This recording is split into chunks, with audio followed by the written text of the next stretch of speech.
Ha de ser un muy gran santo, patrón de muchas almas y reformador de una cosa grandísima que se verá.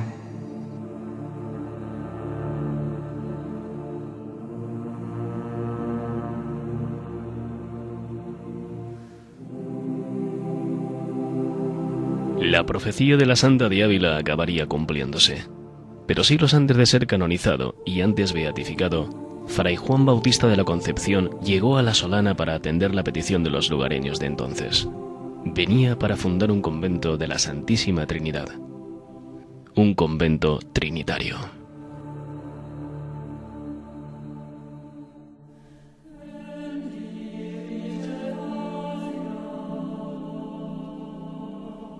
El nuevo monasterio fue sede en el año 1605 del primer curso de la Reforma de la Orden Trinitaria, impartiéndose en él enseñanzas equivalentes a las universitarias.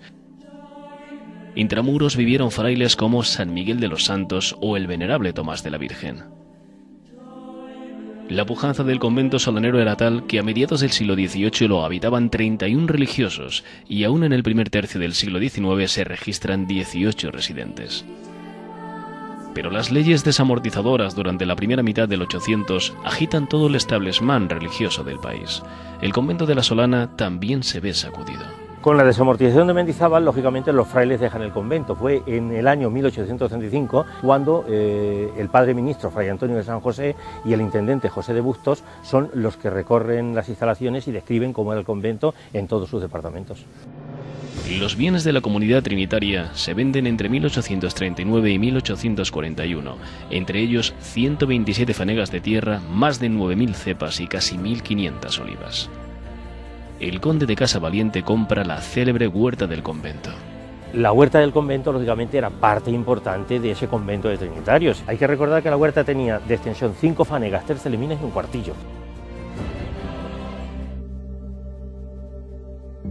Aquellas pioneras escuelas llegan poco antes de la primera ley educativa en España, la Ley de Instrucción Pública del año 1857. Intentaba solucionar el grave problema de analfabetismo, especialmente acusado en el mundo rural.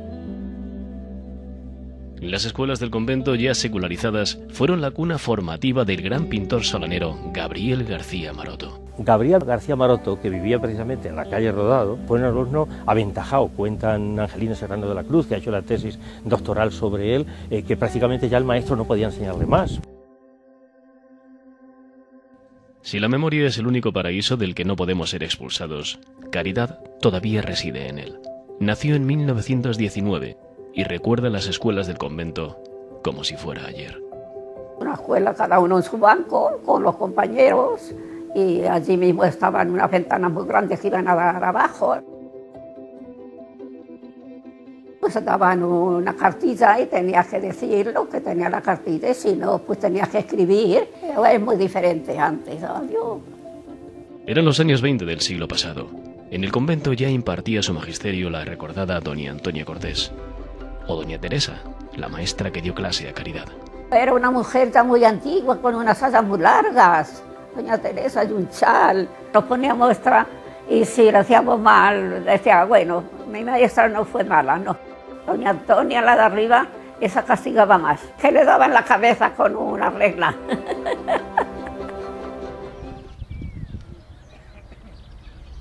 Bernardino Carrascosa también retiene en su memoria una foto cristalina de aquellas aulas de antes y durante la Guerra Civil. Las clases eran de tirantes, muy grandes, muy amplias, y muy lóbregas eran, muy lóbregas. Y entre esos recuerdos, la voladura del templo durante la Guerra Civil. Vi cómo le metió los petardos y cómo se caía el techo del convento. Las escuelas siguieron abiertas durante el conflicto bélico y algunos maestros adoctrinaban de acuerdo con el ambiente político del momento. Había un maestro que se llamaba un tal Don Ernesto que quería demostrarles a los alumnos que Dios no existía, llamar a Dios. Y los niños llamaban a Dios, ¡Dios! Y no, claro, Dios no respondía. Dice, ahora llamar a Don Ernesto. Decían, Don Ernesto, aquí estoy. Los maestros eran duros. Yo, como tuve poco tiempo y además se ve que no me porté mal, no me pegaron nunca. Pero yo vi pegar palos gordos así, Bernardino solo fue uno más de la pequeña legión de niños de la guerra que iban a la escuela a Salto de Mata. No es extraño que la tasa de analfabetos alcanzara el 60% de la población. Sí, es que entonces, claro, Los muchachos íbamos a escardar, íbamos a trillar, íbamos a rebuscar, íbamos a por leña para calentarnos. Y entonces iba a la escuela cuando 2 días que tenías libres, o sea que no iba a nada. El fin de la guerra no supone ningún alivio más allá de apagarse el cañón. Más bien al contrario, a la represión se une el hambre.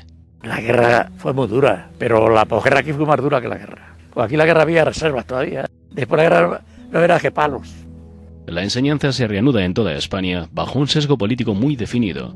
La purga de maestros fue notable. En las escuelas del convento, el célebre don Ernesto fue encarcelado. Después de la guerra vino un maestro, otro maestro a esa misma clase, se llamaba Luis Amador. Y se murió jodido enseguida, se murió muy pronto. Y entonces vino don Carlos ya. Don Carlos Arteche, venían alpargates, por cierto. Aquellos docentes hacían lo que buenamente podían, huérfanos de equipamiento, pero ávidos de enseñar. A la manera de entonces, claro. Era una enseñanza muy diferente a la de ahora, porque las cosas las aprendíamos prácticamente de memoria. Por ejemplo, las tablas de multiplicar a base de cantar y cantar y cantar las tablas. Al principio era una cartilla. Después ya de las cartillas pues venía el catón y luego ya posteriormente la enciclopedia, la Álvarez. Uno de los maestros más emblemáticos del convento fue Severino Fresno, don Severino, hombre exigente, profesional capaz y cabeza pensante. En el año 1946 creó una suerte de granja denominada Coto Alonso Quijano. El Coto Alonso Quijano de don Severino Fresno era una especie de granja en la cual los alumnos pues iban a cuidar gallinas, a cuidar algo de agricultura. Ya en los 50 logró montar en su escuela un comedor para los alumnos de familias más necesitadas, tan abundantes entonces. Maestros y maestras, como doña Antonia Cortés Cepero, que hoy da nombre a la antigua calle Portadas del Convento. La imagen que yo tengo de ella era cuando volvía de misa, y la recuerdo con un hábito marrón siempre, y un velo.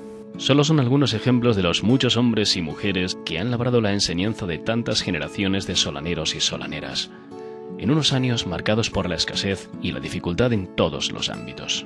Don Francisco, don Antonio Muñoz en la Casa del Pueblo, don César, ya que estaba recién llegado también, don Severino, don Manuel García Cervigón, don Ricardo, aquellos hombres y mujeres de estas escuelas unitarias eran auténticos héroes, y no exagero.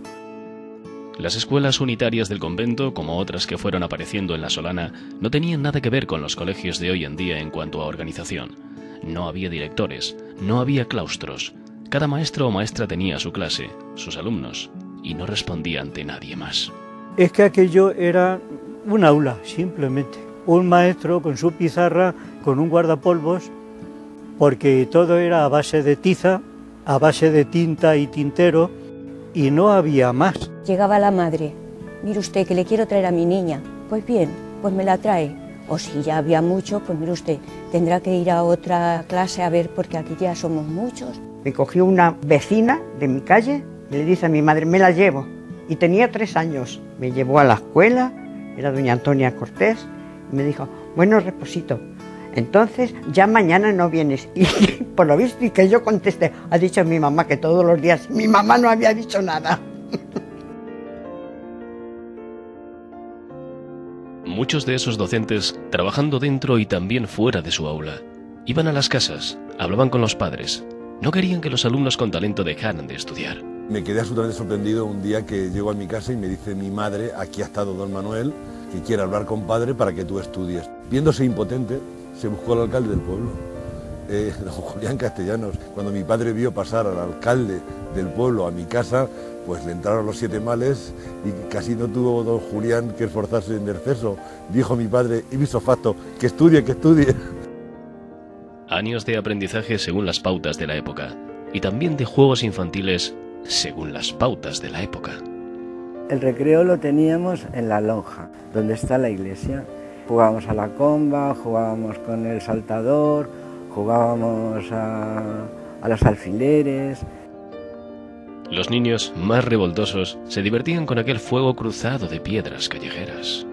Ir a las eras de Gabriel Alhambra, coger cada uno un buen puñado de piedras en los bolsillos, uno en un extremo y otro en otro, y al grito de Aleva, que era una especie de grito de guerra, ¿verdad?, empezaron a lanzarnos piedras a ver quién atinaba a dar en la frente del adversario.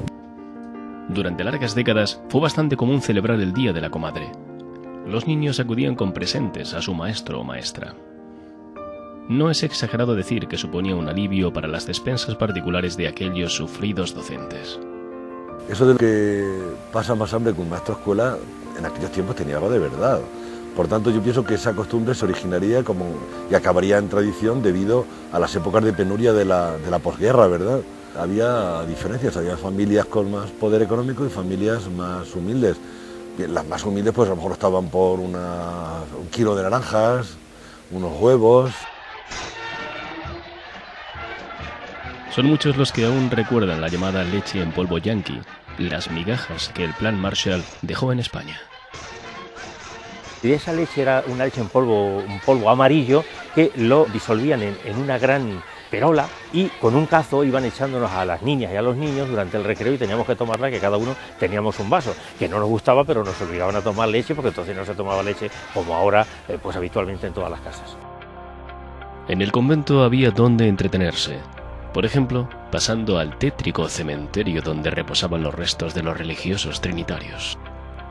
Nichos con gente metidas, pero yo al pasar la primera y vi allí uno tumbado en un ataúd, yo me subí y digo, ya no. Los alumnos también se distraían y pasaban muchos ratos en el entorno de uno de los grandes emblemas del convento, la huerta de Pascual. La huerta era grandísima, por lo que es el arco del convento, todo seguido hasta arriba, a la derecha hasta el asilo.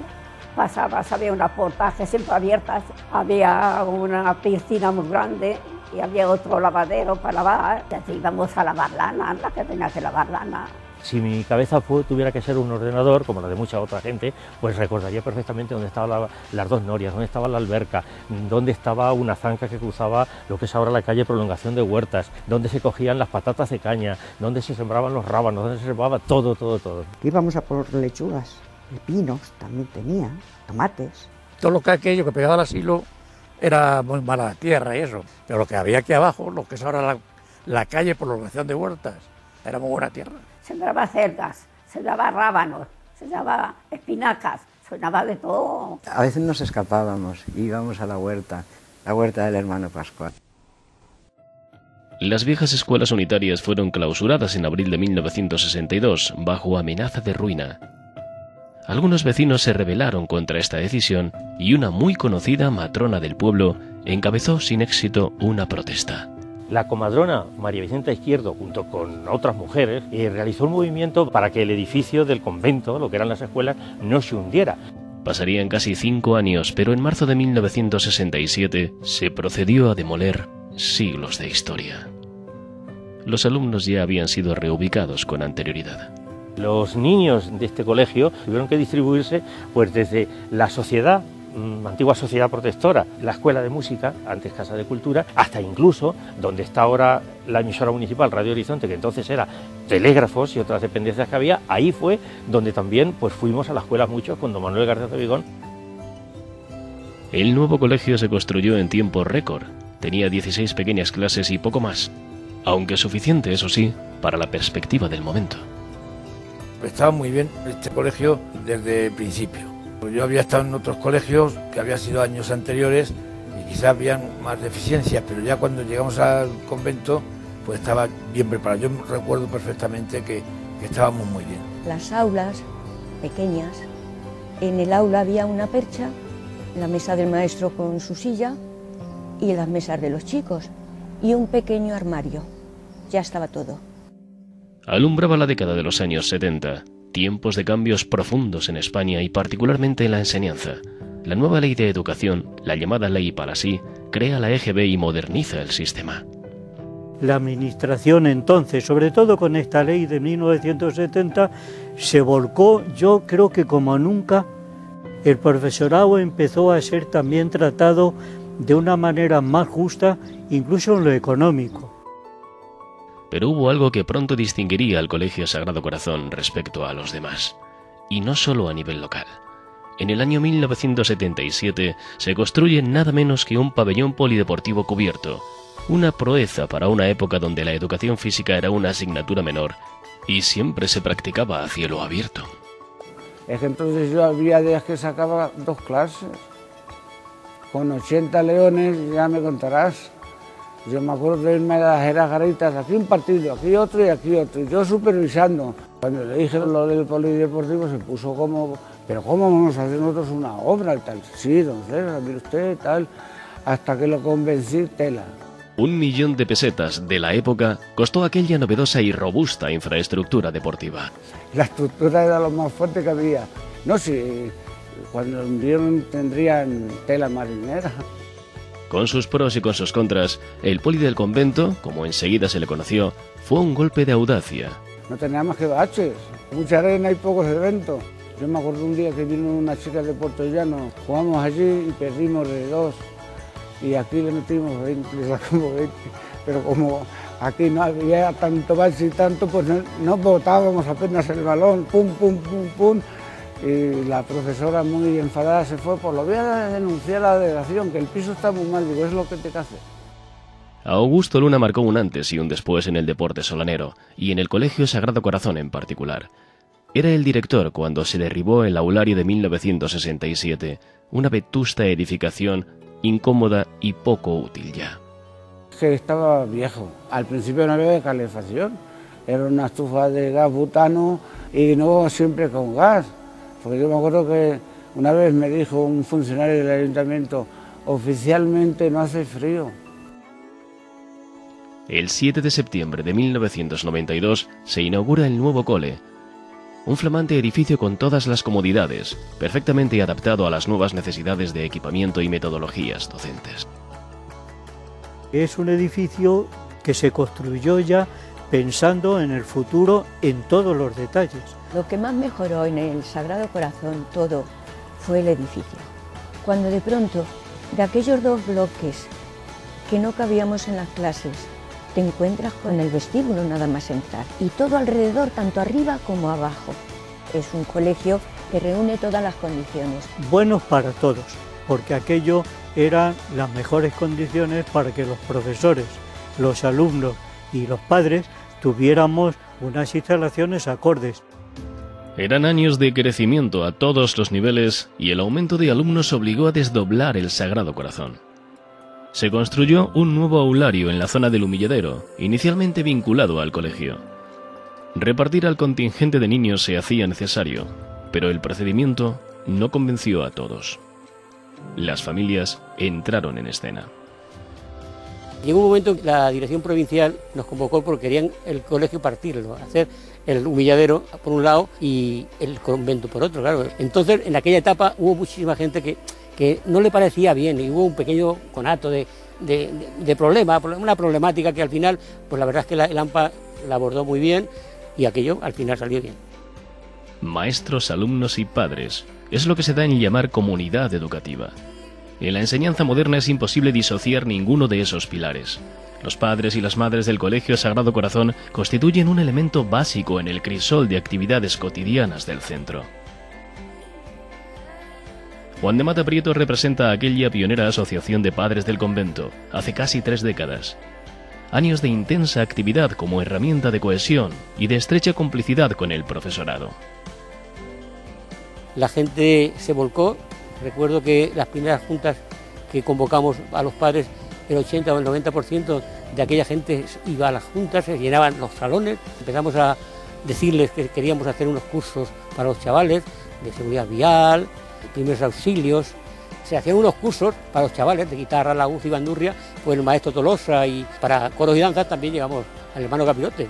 Hemos tenido la suerte de que con los padres que hemos tenido, de ser muy bien respondidos siempre, quizá porque también nosotros teníamos muy clara una cosa: ni la intromisión de los padres en terrenos que no les competen, ni tampoco tú puedes alejar y apartar a los padres de que todo lo tienes que hacer tú sin contar con nadie, porque eso tampoco funciona. Había muy buena relación, maestros, profesores. Ya hemos visto que el Colegio Sagrado Corazón tiene cierta tradición en el vínculo con las familias. La Asociación de Padres y Madres es el nexo de unión oficial de los progenitores con los profesionales.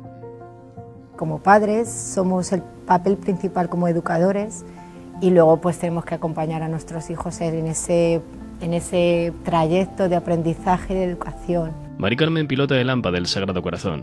Simboliza junto a sus compañeras de junta directiva el compromiso con la educación docente de los hijos desde primera línea.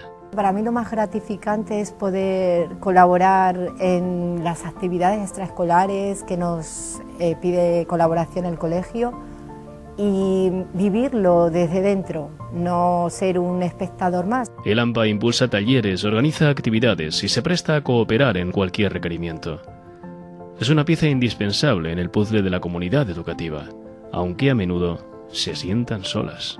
Al AMPA nos gustaría que hubiera más implicación por parte del AMPA, porque luego sí que cuando nos llaman para otras cosas los maestros sí que acudimos como madres, pero luego a la hora de las reuniones y todo eso que tenemos en el AMPA pues acude muy poquita gente. Tenemos que trabajar que se sientan AMPA también. La voz del AMPA del convento se escucha con fuerza en la Asociación de AMPAs de La Solana, una corporación de padres y madres que trabajan por un mismo fin, merced a una relación bastante fluida. Tenemos muy buena relación, realizamos algunas cosas en común, como es la jornada de las familias, ya este ha sido el 4º año. ¿Asociación de madres y padres de alumnos? ¿O habría que decir solo de madres?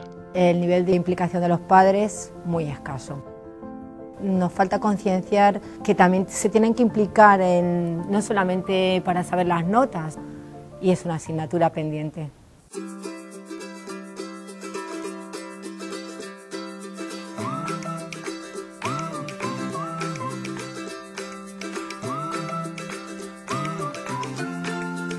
El Colegio Público Sagrado Corazón es hoy un centro lleno de vida, un hervidero de actividad donde más de 150 niños y niñas reciben enseñanza diaria.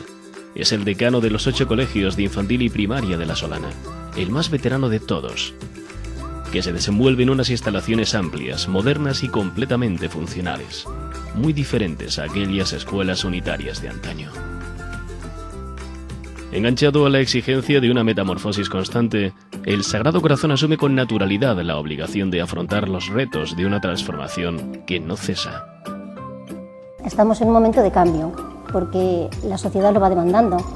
Entonces, a nivel tecnológico, sobre todo, hemos pasado de la pizarra y la tiza a las pizarras digitales, los proyectores, los ordenadores. Es cierto que antes se trabajaba de una manera más en la que se primaba más la memoria. Ahora a lo mejor no es tan importante el trabajar la memoria, sino los procesos, el cómo llegar al conocimiento de los contenidos esos que quieres transmitir a tus alumnos. 2 hectómetros, 5 decámetros, 1 metro, 3 centímetros, 6 centímetros. Ahora os tenéis que pasar a hectómetros. Y el número sería 2,5136. Tampoco tienen nada que ver las aulas de aquellos años 70 con las aulas actuales. Ahora además tenemos una biblioteca enorme, bien dotada, bien acondicionada, donde se realizan actividades relacionadas con la lectura. En ese trabajo de pedagogía docente cobran especial relieve los más pequeños, aquellos que cursan los 3 años de la llamada educación infantil. La gente no es consciente de la importancia que tiene el infantil, porque es donde se pone la base de toda la demás educación. Son como las primeras piedrecitas de una catedral, porque cada niño es un monumento.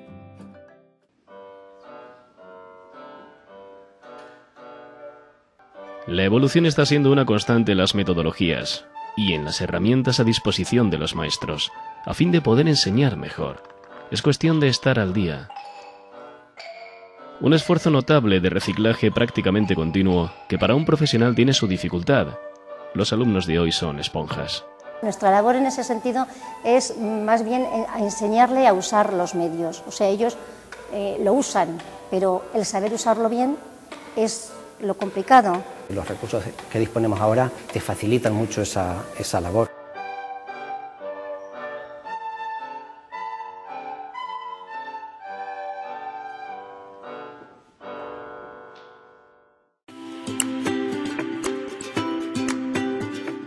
El flamante pabellón cubierto, heredero del emblemático Poli, exhibe otro de los grandes progresos de la enseñanza actual. La educación física es ahora una materia relevante en el currículum escolar, precisamente como contrapeso al sedentarismo que intrínsecamente rodea la tecnología. Con mucha importancia dentro del currículo porque es un área muy importante, porque al fin y al cabo en la educación física que se está dando ahora pues es una educación integral. Llevo en la educación 18 años, he estado en muchos pueblos de la provincia y aquí contamos con todos los colegios con un pabellón. Es una suerte inmensa la que tenemos. Llegados a este punto, hay algunas preguntas que podríamos hacernos. ¿Es mejor la educación de hoy que la de antes? ¿Han cambiado los niños su forma de ser? ¿Sigue vigente el respeto a la figura del maestro? Yo creo que hemos mejorado muchísimo. Tenemos muchísimos más recursos que antes. Las metodologías son más atractivas para los alumnos, se encuentran más motivados para aprender. La cercanía también del profesorado al alumno es un factor importante. Antes no es que no quisieran, es que no podían, se limitaban a lo que tenían. Yo creo que los niños no son tan inocentes como antes, quizás porque tienen mucha información a edades tempranas. Corre por ahí el rumor de que se ha perdido el respeto al maestro, pero yo sinceramente creo que no es así. Creo que esa complicidad y esa relación de confianza favorece también el aprendizaje. Ha cambiado las relaciones en todos los sentidos, incluso dentro de la propia familia. La relación entre los hijos y los padres seguramente que ahora es distinta a la de hace 40, 50 años. Creo que vamos a mejor, no vamos a peor.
Porque cuando la vida es triste y el cielo cansado está, yo siempre salgo a la calle y no dejo de cantar.